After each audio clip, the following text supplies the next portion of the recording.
جی بسم اللہ الرحمن الرحیم، السلام علیکم ناظرین، میں ہوں ثناء اللہ خان اور آپ دیکھ رہے ہیں میرا ویلاگ۔ ناظرین، اکانومسٹ نے ایک آرٹیکل لکھا ہے پاکستان کے حوالے سے، خاص کر field marshal general Asim Munir کی شخصیت کے حوالے سے، اور ان کے جو پرفارمنس رہی ہے، خاص کر پاکستان کو جو انٹرنیشنلی سطح پر، عالمی سطح پر جو اہمیت ملی ہے، اور جو بھارت کے خلاف جنگ میں اس کا ایک دلیرانہ کردار رہا ہے، اس کے حوالے سے، امریکہ کے ساتھ تعلقات قائم کرنے کے حوالے سے، اور مستقبل میں وہ کیا ارادے رکھتے ہیں، کیا کوئی سیاسی عزائم ہیں یا نہیں، اس حوالے سے بڑی ڈیٹیل بات چیت کی ہے۔ اس کے ساتھ دوسری خبر ہم آپ کے ساتھ شیئر کریں گے کہ موجودہ حکومت کو تقریباً 1.5 سال ہو چکا ہے، اور وزیر اعظم شہباز شریف نے اب اپنی جو ٹیم ہے اس میں تبدیلیاں لانے پر جو ہے ورکنگ شروع کر دی ہے۔ یہ ایک ڈیولپنگ سٹوری ہے، اس کی ڈیٹیل آپ کے ساتھ شیئر کریں گے۔ لیفٹیننٹ جنرل ریٹائر محمد سعید، ایک اور 3 اسٹار جنرل کو چیئرمین وابڈا لگایا گیا ہے۔ یہ رو میں تیسرے جنرل ہیں جن کو یہ عہدہ دیا گیا ہے۔ ان کا بیک گراؤنڈ کیا ہے؟ جو پہلے جو 2 جنرل جس میں لیفٹیننٹ جنرل مزمل حسین اور لیفٹیننٹ جنرل سجاد غنی شامل تھے، ان کو قبل از وقت کس لیے انہوں نے استعفے دیے یا ان سے استعفے لیے، یہ بھی آپ کے ساتھ ڈیٹیل شیئر کریں گے۔ اور یوٹیلٹی سٹور کارپوریشن کے حوالے سے تھوڑی بہت اپڈیٹ ہے، تھوڑی سی مایوسی ہے، وہ بھی آپ کے ساتھ ہم شیئر کریں گے۔ مزید آگے بڑھنے سے پہلے سے آپ سے درخواست ہے کہ چینل کو سبسکرائب ضرور کیجیے اور لائک بھی کریں۔ سب سے پہلے ہم اکانومسٹ کے جو آرٹیکل ہے اس کی بات کریں گے، جس کی آج پاکستان بھر میں دھوم ہے، تمام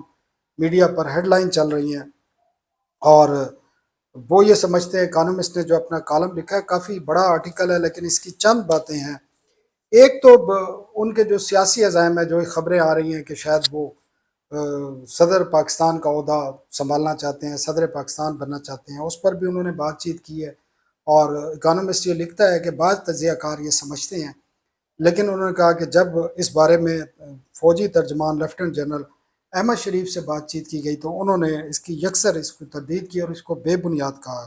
اور انہوں نے کہا اس کی کوئی ضرورت نہیں ہے، اور وہ اپنے جو پیش رو ہیں ان کی طرح کے جو ارادے ہیں وہ نہیں رکھتے۔ اس کے ساتھ ہاں یہ ضرور اس آرٹیکل میں انہوں نے لکھا ہے کہ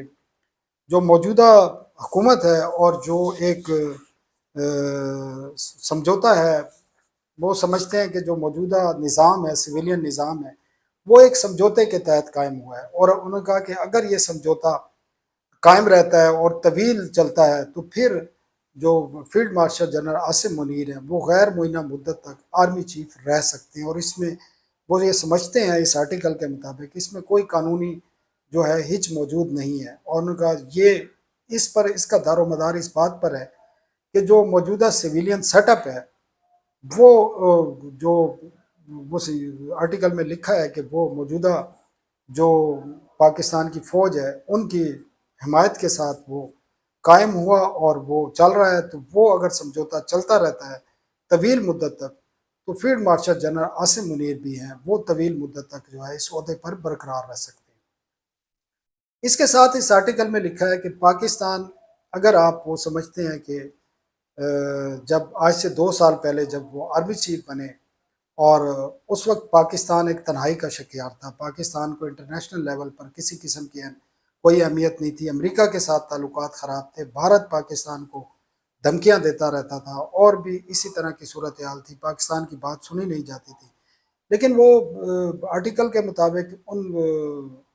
عاصم منیر کے آرمی چیف بننے کے بعد صورتحال میں یکسر تبدیلی آئی، اور ان کا خاص کر امریکہ کے ساتھ جو تعلقات ہیں اس میں بڑا ٹرن راؤنڈ آیا، اور امریکہ یہ سمجھتا ہے کہ پاکستان میں داعش کے جو مقامی دہشت گردوں کے خلاف کارروائی کی گئی اس میں فوج کا بڑا اہم رول ہے، اور اس کو وہ اپریشیٹ کرتے ہیں۔ اور حالیہ جو جنگ ہوئی پاکستان اور بھارت کے درمیان، اس نے تو بالکل ہی صورتحال کو یکسر بدل دیا، اور اکانومسٹ لکھتا ہے کہ یہ army chief general Asim Munir ہی تھے جس نے بھارت کا جو پاکستان میں اٹیکس کا سخت ترین جواب دینے کے احکامات دیے، اور انہوں نے اس پہ کوئی رعایت نہیں کی۔ اور 18 جون کی جو وہ ملاقات ہے وائٹ ہاؤس میں، ان کو ایک نجی ڈنر پر جو بلایا گیا، اس سے وہ سمجھتے ہیں کہ پاکستان اور امریکہ کے درمیان جو ایک نئے تعلقات کی راہ ہموار ہوئی ہے، اور پاکستان کو اب اکانومسٹ یہ سمجھتا ہے، توقع ظاہر کرتا ہے کہ امریکہ پاکستان کو اسلحہ بھی فراہم کرے گا، جس میں ٹینک بھی شامل ہیں، جس میں اس قسم کے چشمے بھی شامل ہیں جو رات کو جن سے نظر آتا ہے، اور بہت ساری چیزیں ہیں وہ سمجھتا ہے کہ وہ امریکہ پاکستان کو فراہم کرے گا۔ ساتھ میں طویل فاصلے تک مار کرنے والے جو میزائل کا پروگرام ہے، کیونکہ بائیڈن انتظامیہ پاکستان پر اس کی شدید تنقید کرتی تھی، مخالف تھی، انہوں نے کہا کہ ٹرمپ انتظامیہ اب اس سے پیچھے ہٹ گئی ہے۔ تو یہ بڑی، اور ٹریڈ کا جو ایگریمنٹ ہوا ہے پاکستان کے درمیان، وہ یہ سمجھتے ہیں کہ اس میں فیلڈ مارشل عاصم منیر کا بڑا اہم رول ہے۔ عمران خان کے حوالے سے بھی انہوں نے لکھا ہے کہ وہ عمران خان کیونکہ ابھی بھی کھل کر ان کو تنقید کرتے ہیں، اور وہ یہ سمجھتا ہے کہ اکانومسٹ کا جو آرٹیکل ہے اس میں یہ لکھا گیا ہے کہ اس پاکستان اور بھارت پر جو جنگ ہے اس سے قبل جو مقبولیت تھی وہ عمران خان کی جو جیل میں موجود ہیں ان کی زیادہ تھی، لیکن اس جنگ کے بعد فیلڈ مارشل جو ہیں عاصم منیر، ان کی جو مقبولیت ہے اس میں اضافہ ہوا ہے۔ اس میں اور بھی بہت ساری چیزیں ہیں، خاص کر مشرق وسطیٰ میں جو کردار ہے اس کی بھی بات چیت کی ہے۔ ایران اور اسرائیل کا جو کہ امریکہ کے جو مفادات ہیں اس میں وہ سمجھتے ہیں کہ پاکستان کا اور پاکستانی فوج کا جو رول ہے وہ بڑا اہم ہے، اور انہوں نے کہا کہ فیلڈ مارشل جو ہیں پاکستان کے، وہ امریکہ کے ساتھ پائیدار کثیر الجہتی تعلقات قائم کرنے میں سب سے اہم کردار ادا کر رہے ہیں، اور اس تعلقات میں کچھ انہوں نے کہا کہ خطرات بھی ہیں، جس میں چین کے ساتھ تعلقات پر کیا امپیکٹ پڑ سکتے ہیں، دہشت گردی کے خلاف جو کارروائیاں ہیں، سرمایہ کاری کا جو ماحول ہے پاکستان میں، کیونکہ امریکی انویسٹر اگر پاکستان میں آتے ہیں تو یہاں پر سیکورٹی کی جو صورتحال ہے اس میں کیا چیزیں ہو سکتی ہیں۔ تو بڑی انٹرسٹنگ ڈیٹیل ہے۔ عمران خان کے حوالے سے اکانومسٹ یہ سمجھتا ہے کہ جو فیلڈ مارشل ہیں عاصم منیر، وہ کسی قسم کی بات سننے کے لیے وہ تیار نہیں ہے، اور اس پر ان کا ایک اپنا ویو پوائنٹ ہے، اور وہ ایک ڈیفرنٹ صورتحال کا اس میں سامنا ہے۔ تو یہ ناظرین خبر تھی۔ دوسری خبر بھی بڑی اہم ہے۔ آپ کو پتہ ہے اس حکومت کو تقریباً 1.5 سال ہو گیا، شہباز شریف جس حکومت کو چلا رہے ہیں، بڑے سخت قسم کے اکنامک ریفارمز ہوئے ہیں اس دور کے دوران، اور پاکستان کی عوام کی جو مشکلات ہیں وہ بڑی تیزی سے جو ہے وہ بڑی ہیں کم ہونے کی بجائے۔ تو پرائم منسٹر نے گزشتہ دنوں یہ بھی کہا ہے کہ وہ ہر 2 ماہ بعد جو ہے جو وزراء ہیں، اپنی کابینہ کے ارکان ہیں، ان کی پرفارمنس کا ریویو کریں گے۔ تو یہ ویسے ہی نہیں کہا ہے، اس میں بہت سارے فیکٹر ہیں۔ ریویو کا مطلب یہ ہے کہ وہ ارادہ رکھتے ہیں کہ جو حکومت کی جو ٹیم ہے وزیر اعظم کی، وہ اس میں کچھ تبدیلیاں کرنا چاہتے ہیں، اور وہ تبدیلیاں کرنے کا انہوں نے ایک پروسیس کا آغاز کر دیا ہے۔ اب اس تبدیلی میں جو سب سے اہم تبدیلی مجھے نظر آ رہی ہے، جو میں سمجھتا ہوں، جو میرا تجزیہ بھی ہے، وہ معاشی ٹیم میں تبدیلی ہے۔ اور معاشی ٹیم میں تبدیلیاں میں اس لیے سمجھ رہا ہوں کہ گزشتہ کئی ماہ سے بہت اہم فیصلے جو ہو رہے ہیں اکانومی سائڈ پر یا کچھ اور سائڈ پر، جس میں چینی کا معاملہ ہے، چینی کے امپورٹ کا معاملہ ہے، کچھ اور چیزیں ہیں، وہ وزیر خزانہ اور ان کی ٹیم کو مکمل طور پر نظر انداز کیا گیا، اور ابھی بھی کئی فیصلے ایسے ہیں جو وزیر خزانہ سینیٹر محمد اورنگزیب کو لوپ میں رکھ کر نہیں کیے جاتے، بلکہ بہت سارے فیصلے ہوتے ہیں وہ وزیر خارجہ اسحاق ڈار کرتے ہیں، بلکہ بہت ساری اکانومی سے جو ریلیٹڈ جو کمیٹیاں ہیں، کیبنٹ کمیٹیاں، ان کے سربراہ وزیر خزانہ کی بجائے وزیر اعظم ہے۔ تو یہ، اور آپ کو پتہ ہے گزشتہ دنوں آرمی چیف نے خود بھی تاجروں سے ملاقات کی، اور یہ ملاقات بڑی اہم تھی، اور اس میں تاجروں نے شکایات کے ڈھیر لگا دیے، بہت ساری چیزیں، بعض چیزیں انہوں نے لاجیکلی اور ثبوت کے ساتھ بھی پیش کی، اور بعد میں یہ بھی اطلاعات تھیں کہ شاید آرمی چیف نے چیئرمین ایف بی آر سے بھی ملاقات کی اور ان کو تمام صورتحال سے آگاہ کیا، اور اس ملاقات کے بعد یہ بھی رپورٹ تھی کہ چیئرمین ایف بی آر گھر پر جا کر بیٹھ گئے اور 10 دن وہ دفتر نہیں آئے۔ شاید اس گزشتہ جمعے کو جو آخری جمعہ گزرا ہے اس سے انہوں نے دفتر آنا شروع کیا، لیکن اس کی تصدیق نہیں ہو سکی، اور میں نے خود بھی راشد لنگریار صاحب سے بات کی، انہوں نے کہا ایسی کوئی بات نہیں ہے، وہ بیمار تھے، ان کو ایک مائنر سا آپریشن تھا جس کی وجہ سے وہ ریسٹ پر تھے۔ تو یہ تمام صورتحال نظر آ رہی ہیں۔ جو وزیر خزانہ ہے اس وقت امداد بسال صاحب، وہ ورلڈ بینک میں اپنی تعیناتی چاہتے ہیں، تو یہ اکنامک ٹیم میں تبدیلیاں مجھے نظر آ رہی ہیں۔ اب وزیر خزانہ کو یہ تبدیل کرتے ہیں نہیں کرتے، اور آپ کو یاد ہوگا تو پوسٹ بجٹ پریس کانفرنس میں ایک بد انتظامی ہوئی تھی، صحافیوں نے واک آؤٹ کیا تھا اور کافی معاملات خراب ہوئے تھے، کچھ میرا ایک سوال بھی کنٹروورسی کریٹ کی تھی اس پر، وہ بھی جواب نہیں دیا گیا تھا، بہت ساری چیزیں تھیں، اور جو وزیر خزانہ نے خود کچھ اس قسم کی باتیں کی اس پریس کانفرنس کے دوران جس سے وزیر اعظم ناراض ہوئے، جس میں ایک سوال پر انہوں نے کہا کہ اگر ہمارا فائنانس بل پاس نہیں ہوتا تو ہم 500 ارب کے ایک اور ٹیکس ٹھوک دیں گے، لگا دیں گے، ٹھوک دیں گے، تو میں نے کہہ دیا، انہوں نے کہا تھا لگا دیں گے۔ پھر ان سے ایک سوال کیا گیا تھا کہ جو کم سے کم جو مزدور کی تنخواہ ہے وہ کیوں نہیں بڑھائی گئی، تو اس پر انہوں نے کہا کہ ہمارا جو انڈسٹریلسٹ ہے اور جو سرمایہ دار ہے وہ نہیں چاہتا. تو یہ بڑی متنازع قسم کی باتیں تھیں. کچھ اور انہوں نے اس قسم کے جواب دیے جو شاید وزیر اعظم کو اچھے نہیں لگے، اور انہوں نے اگلے ہی دن، اس دن آپ کو پتہ ہے اسٹیٹ منسٹر فائنانس کا اظہر کیانی صاحب کو تعینات کر دیا تھا. حالانکہ میری اطلاعات یہ ہیں کہ جو سینیٹر اورنگزیب ہے ان کو بالکل پسند نہیں آیا، وہ چاہتے تھے کہ وہ اکیلے ہی رہیں، اور ایک پہلے ان کا ایک اسٹیٹ منسٹر رہے تھے جن کو جانا پڑا، اور میں جانتا ہوں وہ کیوں گئے وہ بھی. تو نظر یہ آ رہا ہے کہ ابھی یہ ڈیولپنگ سٹوری ہے، اس میں بہت ساری ڈیولپمنٹ ہونی ہے. تو دیکھتے ہیں کہ اس میں آگے چل کر کیا ہوتا ہے. ایک اور خبر ہے ناظرین کہ لیفٹیننٹ جنرل ریٹائر محمد سعید کو 5 سال کے لیے نیا چیئرمین وابڈا تعینات کیا گیا، اور کیبنٹ سے بڑی خاموشی کے ساتھ اس کی سمری اپروو کرائی گئی ہے. اور آج انہوں نے پرائم منسٹر سے ملاقات کی ہے، جس میں نائب وزیر اعظم وزیر خارجہ اسحاق ڈار بھی موجود تھے، اور نئی ذمہ داریوں کے حوالے سے بات ہی ہوگی. لیفٹیننٹ جنرل ریٹائر محمد سعید جو ہیں وہ بڑے اہم عہدوں پر رہے ہیں، چیف آف جنرل سٹاف رہے ہیں، کور کمانڈر کراچی رہے ہیں، این ڈی یو کے صدر رہے ہیں، آئی ایس آئی میں ڈی جی اے رہے ہیں، جو انالیسس کے ڈی جی ہوتے ہیں وہ رہے ہیں. اس کے علاوہ جنرل اشفاق پرویز کیانی کے ملٹری سیکرٹری بھی وہ رہ چکے ہیں. لیکن ان تمام میں ان کا سب سے اہم عہدہ ڈی جی رینجر سندھ کا رہا ہے، جو 2016 سے 2019 کا رہا ہے. اور یہ وہی دور تھا جس میں کراچی میں اور سندھ میں اسٹریٹ کرائم اور ٹیررزم کے حوالے سے بڑے مؤثر قسم کے آپریشن اور اقدامات کیے گئے، اور اسٹریٹ کرائم کراچی میں بہت کم کیا گیا. کچھ تو ختم ہو گیا تھا لیکن پھر شروع ہوا. لیکن یہ ان کا دور بڑا اہم تھا. پھر این ڈی یو میں پریزیڈنٹ رہے ہیں، بڑے امپارٹنٹ رہے ہیں. ان سے پہلے جو ہے وہ لیفٹیننٹ جنرل ریٹائر سجاد غنی تھے، جن کو اگست 2022 میں تعینات کیا گیا. لیکن ان کی مدت پوری ہونے سے پہلے کہا تو یہ گیا کہ انہوں نے ذاتی اپنی وجوہات کی بنا سے استعفیٰ دے دیا، لیکن ان سے استعفیٰ لیا گیا اور ان کو فارغ کیا گیا باقاعدہ. اور یہ بھی اطلاعات ہے کہ شاید پاک فوج کی جو اعلیٰ قیادت ہے ان کے کہنے پر ان سے استعفیٰ مانگا گیا اور انہوں نے استعفیٰ دیا. ان سے پہلے لیفٹیننٹ جنرل ریٹائر مزمل حسین تھے، جنہوں نے ایک مرتبہ انہوں نے مدت کی پوری کی، ان کو پھر ایکسٹینشن دی گئی، لیکن اس ایکسٹینشن کی مدت کو پورا نہیں کرنے دیا گیا. اور ان سے بھی ہماری اطلاعات ہیں بڑی کنفرم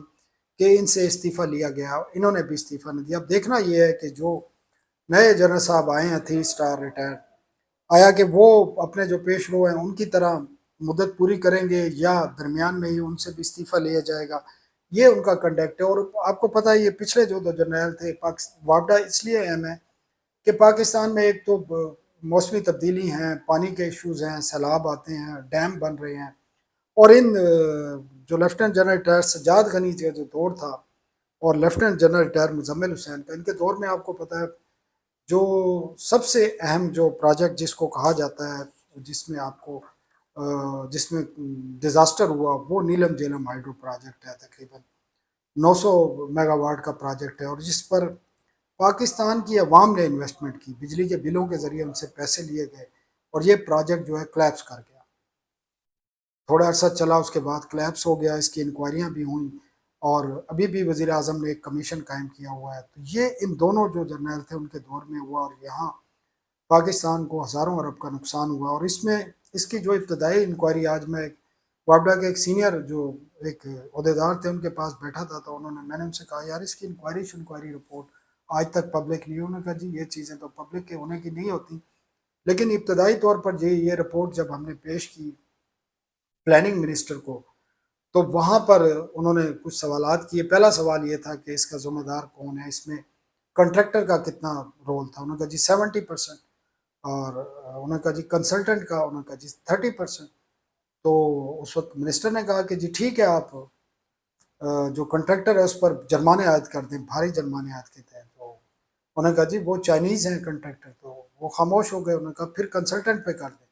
انہوں نے کہا جی کنسلٹنٹ تو یورپین ہے، تو وہ بھی چھوڑ دیا. انہوں نے کہا پھر وابڈا کے لوگوں پر ڈال دیں. تو اس قسم کی صورتحال کا سامنا ہے. ہماری دعا ہے ان کے لیے کہ یہ کامیاب ہوں، اور پاکستان میں جو کرائسز ہیں پانی کے ان کو دور کرنے میں یہ مددگار ثابت ہو. آخری خبر ناظرین یوٹیلٹی سٹور کارپوریشن کے حوالے سے ہے، اور وہ ضروری اس لیے ہے کیونکہ اپڈیٹ نہیں تھی. آج جو منڈے کا دن تھا، مذاکرات ہونے تھے وی ایس ایس کے حوالے سے، جو ایک پیکج دیا جانا ہے، اس میں حتمی بات چیت ہونی تھی کیونکہ ابھی تک کوئی ایگریمنٹ نہیں ہو سکا ہے. اور یونین جو مشترکہ یونین ہے وہ ان کا یہ موقف ہے کہ آج مذاکرات نہیں ہوئے. مجھے جو نظر آ رہا ہے کہ حکومت اب ریلیکس ہو گئی ہے. ملازمین جو 12 دن بیٹھے تھے اور میں اپریشیٹ کرتا ہوں تمام ملازمین کو، میرا سلام ہے، حکومت کو بھی کرنا چاہیے کہ 12 دن وہ بلیو ایریا میں ریڈ زون کے قریب بیٹھے رہے، ایک پتا نہیں ہلا، انہوں نے کوئی ایک اینٹ نہیں گرائی، ایک پتھر نہیں گرایا، روڈ بلاک نہیں کیے، گرمی میں شدید ترین گرمی تھی اور بارش بھی شدید ترین آئی، اس میں وہ بیٹھے رہے، ڈٹے رہے، لیکن انہوں نے نظام میں جو شہر کا جو نظام تھا اس کو ڈسٹرب نہیں کیا، ٹریفک بند نہیں کی، ڈی چوک کی طرف نہیں گئے، کوئی توڑ پھوڑ نہیں کی، جو سرکاری املاک تھی، نجی املاک تھی، ان کو نقصان نہیں پہنچایا، حالانکہ ہزاروں کی تعداد میں تھی، اور اس کا نتیجہ یہ نکل رہا ہے کہ جب وہ اٹھ کے گئے ہیں تو اب ان کے جو معاملات ہیں اس کو جان بوجھ کر ڈیلے کیا جا رہا ہے، اور اپنی مرضی کا جو پیکج ہے اس پر اب ٹیبل پر لانے کی کوشش کی جائے گی، تو اس سے ہوشیار رہنے کی ضرورت ہے، خاص کر جو ان کی مشترکہ یونینز ہیں ان کو یہ سمجھنے کی ضرورت ہے، حالانکہ وہ بڑے عقل مند ہیں اور انہوں نے ابھی تک